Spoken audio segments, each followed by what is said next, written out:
Welcome to the Big Dumb Post Show, everybody. We're really excited for today's post show. We've got guests. Less dumb.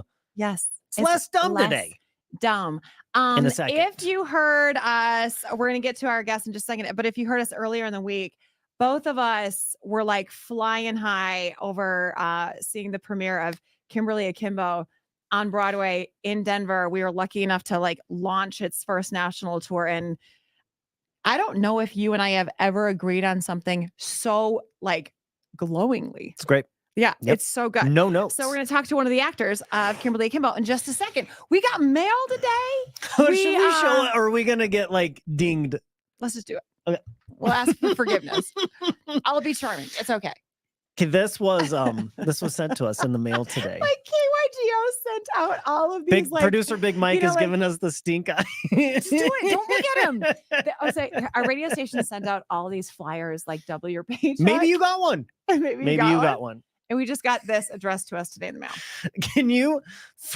This is the picture of Tracy and I on You this. look unhinged. Look at the picture. Now, neither of us had any say in this picture that was put on this lovely pamphlet.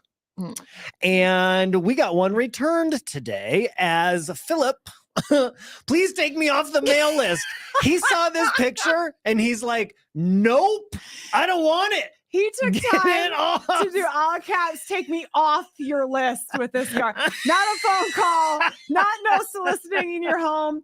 He 3-stamped his rage and sent it back. Put tape on the Post-its because that adhesive wasn't gonna be. I applaud you, Phil. If I walked out to my mailbox and saw these two idiots, the faces that we're making.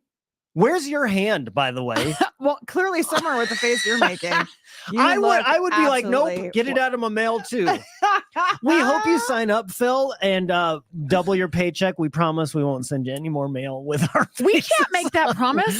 We didn't even get to choose our own picture. Don't make promises like that we can't keep. I do not want any more mail, thanks. We wrecked it for Phil. He ended with a thanks, though. Phil is my dude. Phil is my dude. Okay. As we came in after seeing this play, and all of us were talking, and we were like, "It is so good, Kimberly Akimbo downtown." And then we find out afterwards that we're going to be joined by one of the stars of Kimberly Akimbo. Let's bring him in on the Big Dumb Post Jim Show. Hogan. Hey, Jim. How are Let's you? go, Jim. Hey, Dad. What's up, y'all? Thanks for having me. Buddy with the drinking problem. Hey, we love it. Do you know how hard it was that this is a true story? We came in the next day and our producer didn't have a chance to come with us that night. And on the air, I was like, I don't know how you can say it's a Broadway show about a young girl with a genetic condition and a father with substance abuse. And it's so funny. It's great. It's the feel-good play of the year. It is. It's so funny. Despite the description, we're really gonna make you laugh, and we're having a blast here in Denver. So thanks for having me. Had you ever been to Denver before this first run? Many times. To a certain extent, I started my career here. I did my first tour that came through the Buell in 2011. I was in Spring Awakening, and then I did a production at the Arvada Center in 2014. Yeah. Pronounced it right. I believe this man. Yes, in Colorado. Arvada. We get a lot of Arvada. I came back with Waitress in 2018, so I love it here so much, and it's just always been such a cool city. So I'm feeling very grateful to be back. Good. We talked a little bit with the cast. I don't think we had a chance to visit with you after the show, but a lot of the people had a chance to go to Red Rocks. Some of the, it's because it's a young cast too, a lot of kids in this cast. A lot of kids went and checked out a show there and did some hiking. Have you gotten to see some sights yet?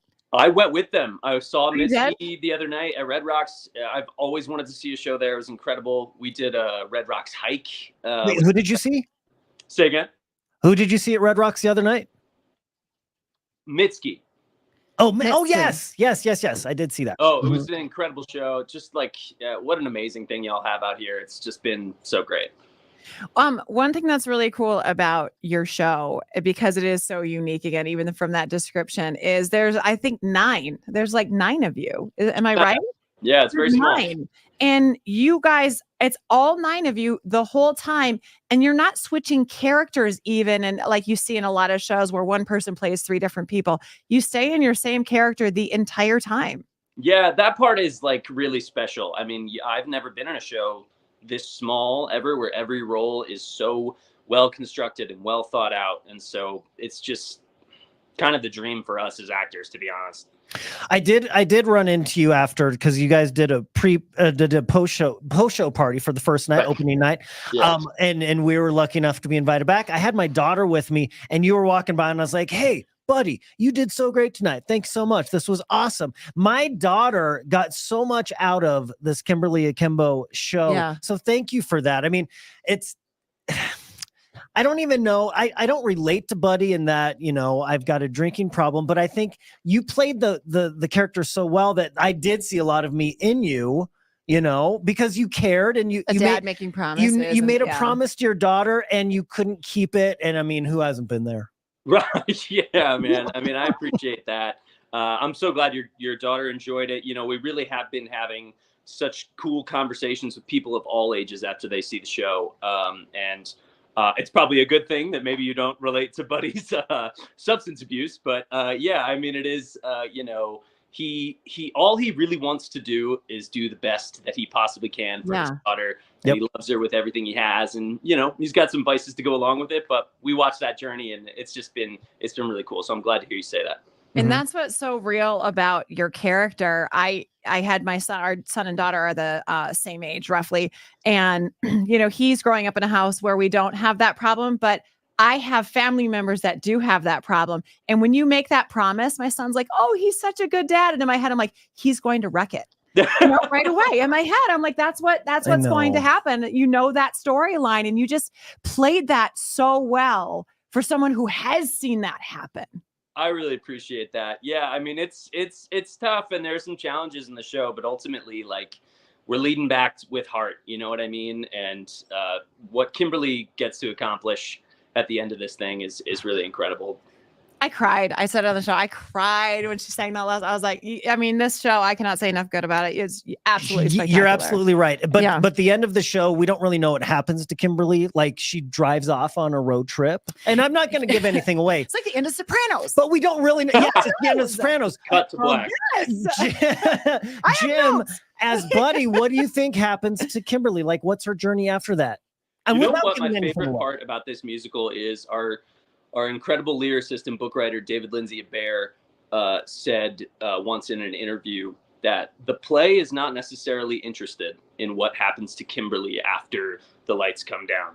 We find that what she has accomplished in this time period is exactly what we've wanted the entire time, and we're happy enough with that. And I kind of love that. I find that so beautiful. That's nice. Yeah.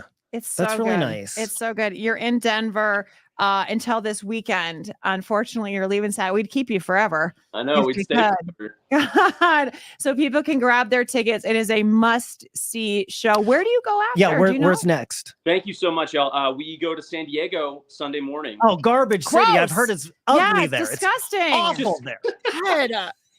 Oh, I love it. Skip it. Right, exactly. Stay here. Well, it's been a pleasure to talk with you and to catch up with you and see everything, you know, kind of behind the scenes, what you're enjoying in Denver. And truly, we can't say enough good about the show. Thank you so much for your time. Best of luck, man. Yeah. I appreciate that. Y'all have a good one. You too. Bye-bye. Kimberly Akimbo again, downtown at the Buell. Through this weekend. Check it out. I did. I cried. And then you told me that you were surprised because I had an empty soul, which I don't. I'm a crier.